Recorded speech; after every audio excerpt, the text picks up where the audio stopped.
Big episode here today. We are talking about 5 must-draft rookies. Listen, you got to draft these guys on all fantasy rosters for 2025 fantasy football. I cannot express to you how amazing the opportunity is for these particular 5 players. Now, there's more players that I love, right? Deeper sleepers, guys that are in great positions on depth charts right now that could absolutely take off for 2025. But I honed it down to a quick video here for 5 must drafts that I really love. And I'm just going to share them with you here today. So I'm excited to dive in. If you are new to the channel, hit that thumbs up. It's very important. It takes a fraction of a second. It's less than a second. Just hit the thumbs up, guys. It takes a second of your time. Get the message out because it's the only channel telling you the truth, right? I'm here to actually help you guys win your league. So do that. Also in the comments below, very important. I want to make this interactive. In the comments below, let me know. Do you like these sleepers? Are you drafting these sleepers? Who is your absolute favorite sleeper so far here early in the offseason, just after the draft? Who is it? Love to get your feedback. And of course, grab the 16-round draft solution. It's literally going to hand you the championship on a silver platter. Linked it below. Use code WIN to save 20%. Sleepers, breakouts, late round steals, printable cheat sheet, which I update till the season starts. Everything delivered to you on silver platter. Full mock drafts, just so you know exactly who the other players are, avoiding all the guys that crapped the bed last year. CMC first overall. They all told you that. I was the only one telling you to avoid them, right? Players to avoid everything. 16 rounds, grab it below. Make sure you guys grab the vault upon checkout as well. You're going to be surprised how much information you can get there, okay?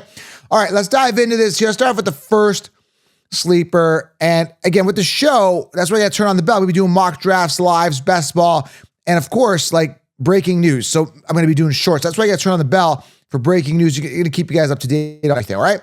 First one here, I mean, this is Captain Obvious here, but we got to talk about him, okay? It's Ashton Jeanty, 5'8", 211. I put some notes here at the bottom. I'm going to put this little scroller here. Let's talk about Jeanty and how amazing the opportunity is for him, okay? I mean, it doesn't get much better than this. He's one of the top prospects coming out of this NFL draft and landing in the best possible position. Now, you can say, well, the Raiders suck, but they did make some moves here, guys, on the offensive line. They brought in a new quarterback. They got some receivers now. It's an entirely new offense, right? And when you got an amazing playmaker like Jeanty, it's going to really change everything up. So let's talk a little bit about him here out of Boise State, right? Yet, listen to this, okay? Last year, 374 attempts, 2,601 yards, 7 yards per carry, 29 touchdowns, natural hands, right? He's got burst, he's got speed, he's got vision, and he sheds tackles with ease. If you're looking at a workhorse, this is it. We are now in a time, right, 2025, where workhorse running backs are trying to go the way of the dinosaur, right? Like they want to get rid of them. They really, it's amazing. Now that we even have wide receiver by committee now, right? Where you can't even determine sometimes who the clear one is at wide receiver. And now here we're given this opportunity, this golden opportunity to draft somebody who we know is going to be a workhorse. Now, they only ran the ball 308 times last year, combined with 6 running backs, including bottom feeders like Zamir White, who I was high on last year because he was in an opportunity to succeed. There was no one else there. They had Madison. They had a bunch of other bottom feeders. Listen, the opportunity for Zamir was there, and he was like a 5th round draft value. I'm like, why not grab him? I mean, they don't have anybody else. And Zamir at the end of the year, 2 years ago, right? He was doing okay, right? He was getting the volume. So they are craving that workhorse running back, and Zamir just was not it. In comes Jeanty, and I'm telling you, man, he's just in a great position. Now, we're talking 4.4 speed. Again, he's the guy who's got that home run capability, but holes obviously have to open up for him, right? He might face a bunch of stacked boxes, this and that. But here's the thing, right? When you're looking at a guy with a ton of volume, with no committee, you got to draft him. Now, I would say about a week ago, just after the draft, he was sitting as RB14. Now he's sitting as RB4. So you're going to have to spend a mid-first round pick if you absolutely want him. Not ADP. He's number 12. But again, if you want a running back, he's going to be coming off mid-round 1. He could fall as late to number 12 because that's where his ADP currently is on the Sheep rankings. But Ashton Jeanty, you got to look to get him, right? You just got it. And this is why I'm avoiding wide receiver, because you could have an opportunity to get a Jeanty or a Bijant or someone like that, round 1, who's got no committee, and they're going to be the guy, okay? So just a great golden opportunity. I want to elaborate on that, give you some more detail, a little bit more about him and the situation, kind of, what the attempts were last year, the 308, and how he can kind of step in and take that role, right? All right, so Genty, love him. Let's move on here to the second guy, absolutely love him. Again, drop a comment. Let me know, are you drafting Genty? Are you willing to invest a first-round pick on a rookie in a great situation? That's up to you guys to answer. Let me know in the comments. Second guy here, absolutely love, and look for these players' ADPs to continue to rise. Now, if you listen to my sleeper episode, there's going to be a little bit of overlap with some players here. I'm warning you, but I love them so much. You're going to hear a lot about them. I'm going to keep promoting certain guys. I'm going to be adding new guys. Going to be adding new sleepers. Going to be talking about bold predictions. We're going to have lots of fun here. But I'm getting these initial videos out so that you guys, people that haven't seen the sleeper video, can see this for must draft rookies. And the guy is RJ Harvey. We're talking 5'8", 205. Got the notes here, right? We got amazing speed and burst, which I love. Lateral quickness is amazing. The ability to cut in outside. Workhorse capable. Another workhorse running back, which the Broncos are craving for years. They tried to get it with Royce Freeman years ago. It didn't work out. They tried to get it with Javonte Williams. He sucks as well. RJ Harvey, 5'8", 205. Okay. His current ADP is around 7 to 8. He's RB 28th, 94 overall on his ADP at the time of this recording, but look for this to go up. And the thing is this, right? The draft happened, right? This is why I like to draft earlier, right? Because still the Consheepses and people are sleeping on him. But as we get towards August, look for his ADP to absolutely rise. I see this guy being a 3rd to 4th round minimum by the time the season starts, because they know they're getting a workhorse running back. And let's say they missed out on a Bijan or a Genty or a Saquon or whoever they want to draft, or a Gibbs round 1, and they went wide receiver. The guys that are getting, going 0 RB, getting wide receivers early, are going to be looking to a guy like RJ Harvey, because it's a smart move, right? You can get your workhorse running back later. And then you're saying, well, Joe, why are we going running back early if we can get an RJ Harvey later who could be a top 5, top 10 guy? The answer is simple, right?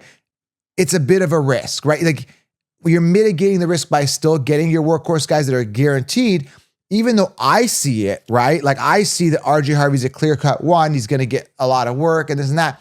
There's still always that risk that just maybe he might not, right? I mean, you never know. That's why their rookies are a bit of a risk. That's why their ADPs are lower, right? But if you just get him a round or 2 earlier above where his ADP is, now you're saying, well, Joe, he's going to be a 4th rounder. I'm not going to spend a 2nd round pick on him. Hey, man, if he's coming off in the 4th round, you got an opportunity to get him a round earlier. I mean, I believe in him. But as of right now, you don't have to worry. Round 7 to 8, it's going to creep up, but keep an eye on him. Amazing opportunity. There were over 350 attempts with the Broncos last year, spread out over 6 different running backs. Now, some of the other guys got 1 or 2 attempts, whatever. Some of the guys that, the 5th and 6th running back in that crew. But they spread it over 6 running backs, 350 attempts. They ran the ball a little bit more than the Raiders did last year. But again, RJ Harvey, workhorse, 232 attempts last year in college, 6.8 yards per carry, 22 touchdowns, 3 receiving touchdowns, 4.4 speed.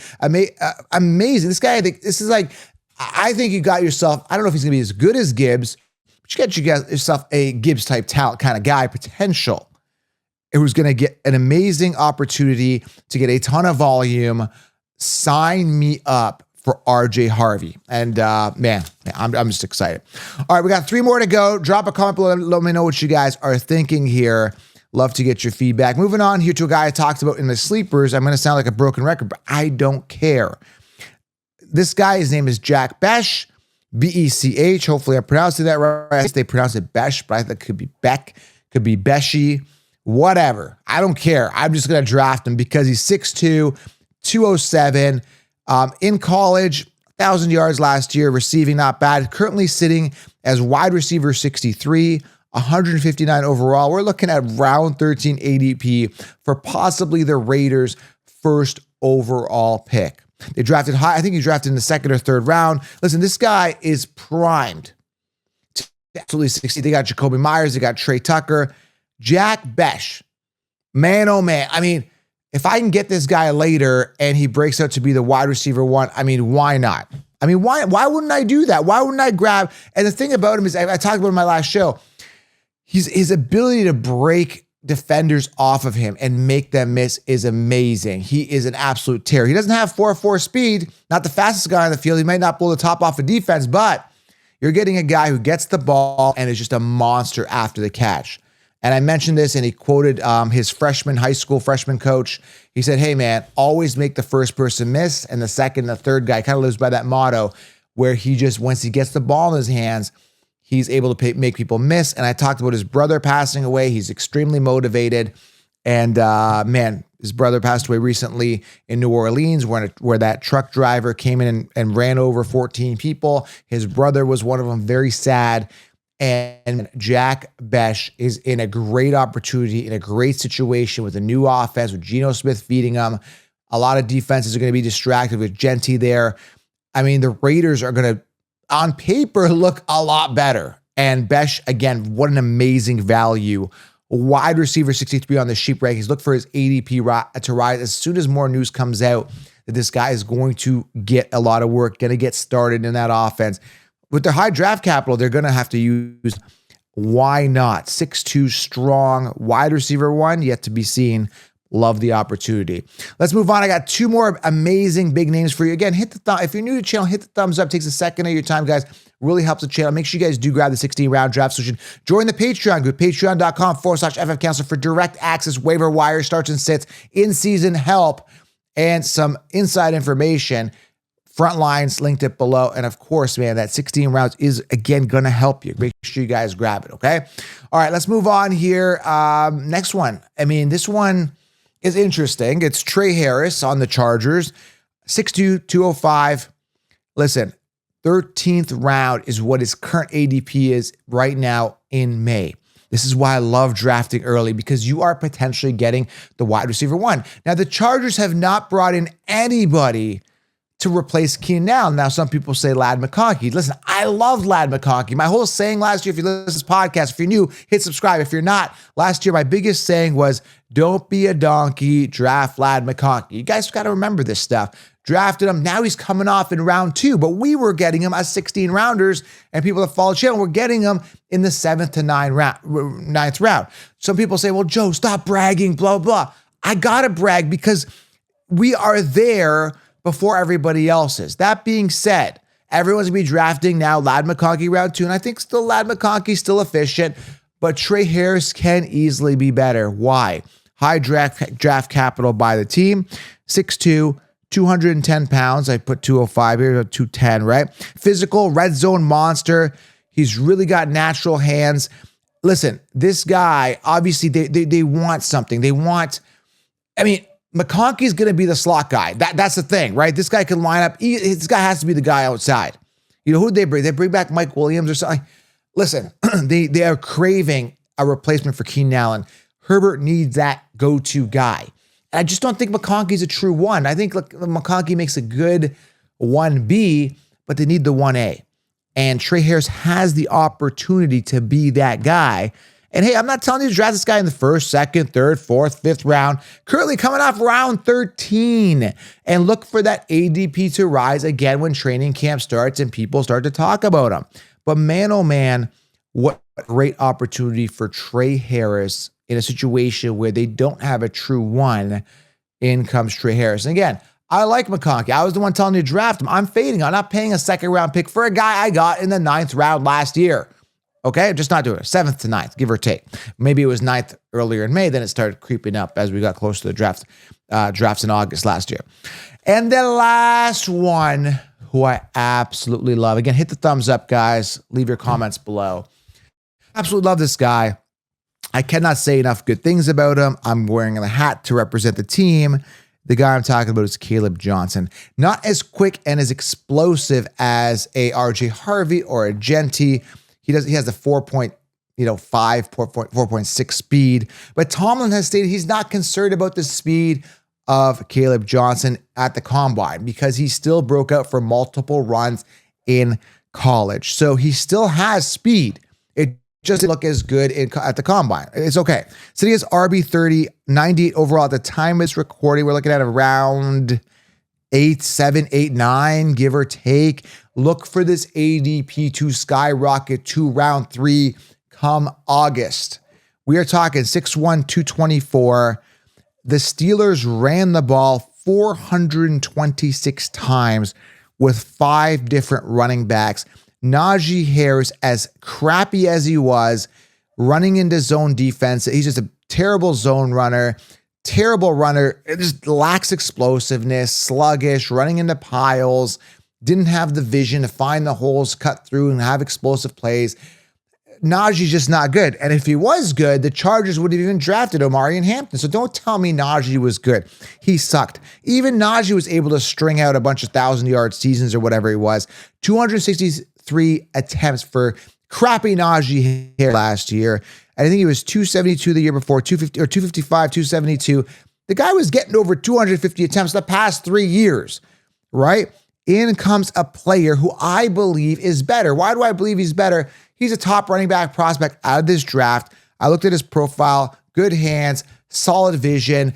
And not only that, I just know that Najee's not that good.